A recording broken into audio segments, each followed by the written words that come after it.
မင်္ဂလာပါခင်ဗျာကျွန်တော်ကဒီနေ့သင်ခန်းစာလေးမှာဆိုရင် Microsoft Word မှာလူသိနှဲပြီးတော့အရန်အသုံးဝင်တဲ့ Maillings အသုံးပြုတဲ့နည်းလမ်းလေးကိုကျွန်တော်ဒီသင်ခန်းစာလေးမှာသင်ပြပေးမှာဖြစ်ပါတယ်ဒါလေးကိုလက်တွေ့ပြပေးဖို့ရာအတွက်ကျွန်တော်ဒီမှာ Microsoft Word file လေးရဲ့ Excel file လေးရဲ့ကျွန်တော် file လေးနှစ်ခုဖွင့်ထားပါတယ်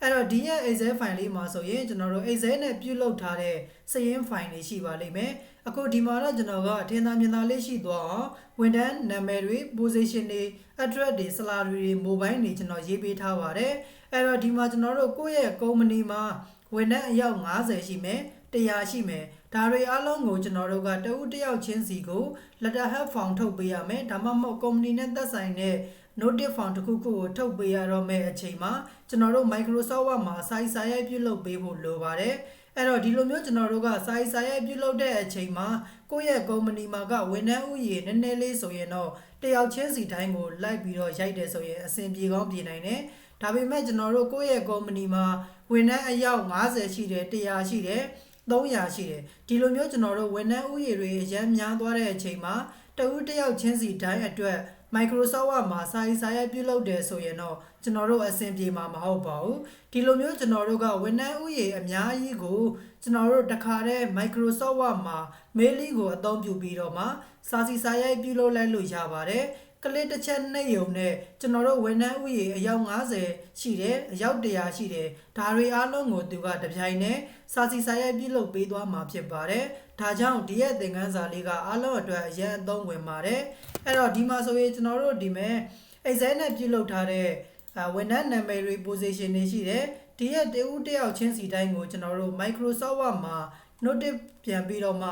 စာလေးတွေထုတ်မယ်ပေါ့နော်အဲ့တော့ဒါကတော့ကျွန်တော်ကနမူနာပြပေးထားတာဖြစ်တဲ့အတွက်စာတွေကတော့မှန်မှာမဟုတ်ပါဘူး employee data ဆိုပြီးတော့မှခေါင်းစဉ်လေးတွေတက်ထားတယ်သူတို့တွေရဲ့နာမည်တွေ position တွေ address တွေ salary တွေ phone number တွေဒါတွေအားလုံးကိုကျွန်တော်တို့က Excel ထဲမှာကြည့်ပြီးတော့မှ Excel မှာရေးထားတဲ့ကိုယ့်ရဲ့ company ကဝန်ထမ်းနာမည်တွေကိုတဦးတစ်ယောက်ချင်းစီတိုင်းရဲ့ data တွေ Microsoft Word မှာလိုက်ပြီးတော့ထည့်နေတယ်ဆိုရင်တော့တယောက်ချင်းစီအတွက်ထည့်နေတယ်ဆိုရင်ကိုယ့်အတွက်ကျွန်တော်တို့အချိန်တွေလည်းအရန်ကြာမယ်လောက်ရတာလည်းကျွန်တော်တို့အဆင်ပြေမှာမဟုတ်ဘူးပေါ့နော်အဲ့တော့ဒီလိုအခါမျိုးမှာအခုလိုမျိုး Excel နဲ့ရေးထားတဲ့စာရင်း file တွေထဲမှာဝန်ထမ်းနာမည်တွေ employee တွေဒါမှမဟုတ်ကျွန်တော်တို့ကိုယ့်ရဲ့လုပ်ငန်းနဲ့ပတ်သက်တဲ့ data လေးတွေပေါ့နော်ဒါတွေအားလုံးကို Microsoft Word မှာပြန်ပြီးတော့မှတဦးတစ်ယောက်ချင်းတစ်ခုချင်းစီအတွက်ပြန်ရေးရတော့မယ်ဆိုရင်တော့ Maillings ကိုကျွန်တော်တို့အသုံးပြုပြီးတော့မှပြုလုပ်လို့ရပါတယ်အဲ့တော့ Maillings ကိုအသုံးပြုဖို့ရာအတွက်ကျွန်တော်တို့အရင်ဆုံး Excel နဲ့ပြုလုပ်ထားတဲ့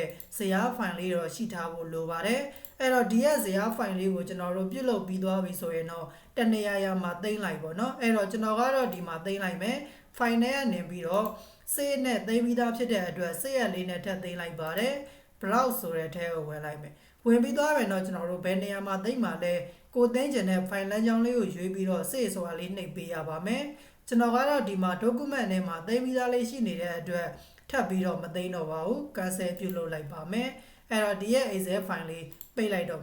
Excel file လေးပိတ်ပြီးသွားပြီဆိုရင်တော့ Microsoft Word မှာကျွန်တော်တို့တဦးတစ်ယောက်ချင်းစီအတွက်မရေးတော့ဘဲနဲ့ Maillings ကိုအသုံးပြုပြီးတော့မှဝန်ထမ်းအားလုံးအတွက်တပြိုင်တည်းရေးပြီးသားလေးဖြစ်အောင်ပြုလုပ်ချင်တဲ့အတွက်ကျွန်တော်တို့ Microsoft Word မှာဒီမှာ Maillings ဆိုတဲ့ tab လေးရှိပါတယ်tab bar လေးမှာ Maillings ဆိုတဲ့ထဲကိုကျွန်တော်တို့ click တစ်ချက်နှိပ်ပြီးတော့ဝင်ပေးရပါမယ်ဝင်ပြီးသွားပြီဆိုရင်တော့ဒီထက်မှာကျွန်တော်တို့ select recipient ဆိုပြီးတော့နေရာလေးရှိပါတယ် recipient ဆိုတဲ့နေရာလေးပါအဲ့တော့ဒီကောင်လေးကိုကျွန်တော်တို့ click တစ်ချက်နှိပ်ပါမယ်နှိပ်ပြီးသွားပြီဆိုရင်တော့ကျွန်တော်တို့ဒီထက်ကနေပြီးတော့ use an existing list ဆိုတဲ့ထဲကိုဝင်ပေးရပါမယ်ဘာကြောင့် use an existing list ဆိုတဲ့ထဲကိုဝင်ပေးရလဲဆိုရင်တော့ကျွန်တော်တို့လက်ရှိ Excel file ရေးထားတာလေးရှိတဲ့အတွက် use an existing list ဆိုတဲ့ထဲကိုဝင်ပေးရတာဖြစ်ပါတယ်မဝင်ခင်မှာကျွန်တော်တို့ဒီမှာ name ဆိုတဲ့နေရာလေးမှာကာစာလေးချထားမယ်ပေါ့နော်အခြားနေရာတွေမှာကာစာတွေရောက်နေတယ်ဆိုရင်တော့ကိုစပြီးတော့မှ data တွေဖြည့်မဲ့နေရာလေးမှာကာစာချပါကာစာချပြီးသွားပြီဆိုရင်တော့ Maillings တက်ထဲကနေပြီးတော့ select recipient ဆိုတဲ့ထဲကိုဝင်မယ် use an existing list ဆိုတဲ့ထဲကိုဝင်လိုက်ပါမယ်ဝင်ပြီးသွားရင်တော့အစောနောက်ကကျွန်တော်တို့ Excel file သိမ်းထားခဲ့တဲ့နေရာလေးကိုသွားရပါမယ်ကျွန်တော်တို့သိမ်းခဲ့တဲ့နေရာလေးက document ထဲမှာ employee data ဆိုတဲ့ file နာမည်လေးနဲ့ Excel file လေးကိုသိမ်းခဲ့လိုက်ပါတယ်ဒါကြောင့်ဒီ file လေးကိုဆက်လက်ပေးတယ် open ဆိုပြီးတော့မှဖွင့်ပေးပါမယ် open ဖွင့်လိုက်ပါမယ် open ဖွင့်လိုက်တာနဲ့တပြိုင်နက်သူက select table ဆိုတဲ့ဘောက်လေးကျလာပါတယ် sheet 1ဆိုပြီးတော့ပြနေပါတယ်ဒါကဒီနေရာလေးမှာဘာကြောင့်ပြလဲဆိုရင်ကျွန်တော်တို့ Excel file မှာ sheet တွေခွဲပြီးတော့ရေးထားတယ်ဆိုရင်ကျွန်တော်တို့ဘယ် sheet နဲ့ချိန်ပြီးတော့မှအသုံးပြုမှာလဲဆိုပြီးတော့မေးတာဖြစ်ပါတယ်လက်ရှိကျွန်တော်ကဒီမှာ Excel file မှာ sheet 1တစ်ခုထဲမှာပဲ data တွေကိုသွင်းခဲ့တာဖြစ်တဲ့အတွက် sheet 1ဆိုပြီးတော့ပြနေတာဖြစ်ပါတယ်အဲ့တော့အခုဒီမှာတကယ်လို့များကိုယ့်ရဲ့ Excel file မှာ sheet 1 2 3ခွဲပြီးတော့ရေးထားတယ်ဆိုရင်တော့ကိုချိတ်ချင်တဲ့ sheet ကိုရွေးပြီးတော့မှ okay နှိပ်ပေးရမယ်ပေါ့နော်အခုလက်ရှိတော့ sheet 1တစ်ခုတည်းဖြစ်တဲ့အတွက် okay ဆိုတာလေးနှိပ်လိုက်ပါမယ်okay နှိပ်လိုက်တာနဲ့တပြိုင်တည်းကျွန်တော်တို့ရေးခဲ့တဲ့ Excel မှာရေးထားခဲ့တဲ့ data တွေနဲ့ Microsoft Word နဲ့ကိုကျွန်တော်တို့ link ချိတ်သွားတဲ့သဘောလေးကိုတွေ့ရပါလိမ့်မယ်အဲ့တော့ဒီလိုပုံစံလေးဖြစ်သွားပြီဆိုမှကျွန်တော်တို့ name ဆိုတဲ့နောက်မှာနာမည်လေးတွေကို auto ဖြည့်ချင်တာဖြစ်တဲ့အတွက် mail တက်တဲ့ကိုထပ်ဝင်ပါတယ်ဒီထက်မှာကျွန်တော်တို့ဘာတွေ့ရလဲဆိုတော့ insert map face ဆိုတဲ့နေရာလေးတွေ့ရပါလိမ့်မယ် insert map face ဆိုတဲ့နေရာလေးတွေ့ရလိမ့်မယ်ဒီထက်ကိုနှိပ်ပါမယ်ဒီထက်ကိုနှိပ်ပြီးသွားပြီဆိုရင်တော့ကျွန်တော်တို့ Excel ထဲမှာရေးထားခဲ့တဲ့ table ခေါင်းစဉ်တွေကိုကျွန်တော်တို့တွေ့ရပါလိမ့်မယ် name တွေ position တွေ address တွေ salary တွေ mobile phone number တွေဆိုပြီးတော့မှကျွန်တော်တို့တွေ့ရပါလိမ့်မယ်အဲ့တော့ဝန်ထမ်းတစ်ဦးတစ်ယောက်ချင်းစီအတွက် data တွေကို Microsoft Word မှာ mailing ကိုအသုံးပြုပြီးတော့မှကျွန်တော်တို့တပြိုင်တည်းရေးမှာဖြစ်တဲ့အတွက် name ဆိုတဲ့နောက်မှာကာစာလေးချ insert map field တွေကနေပြီးတော့ name ကိုရွေးလိုက်မယ်ပြီးရင်တော့ position ဆိုတဲ့အောက်မှာကာစာလေးချမယ် insert map field တွေကနေ position ကိုရွေးပါမယ်နောက်တစ်ခု address ဆိုတဲ့နေရာမှာကာစာချ insert map field တွေကနေ address ကိုနှိပ် salary ဆိုတဲ့နေရာမှာကာစာချ insert map field တွေကနေ salary ပေါ့နော်ကိုထည့်ချင်တဲ့ data တွေအားလုံးကိုအခုလိုမျိုးပုံစံလေးအတိုင်း insert map field တွေကနေပြီးတော့မှတစ်ခုချင်းစီအတွက်စာရင်းတွေသွင်းခဲ့လိုက်လို့ရပါတယ်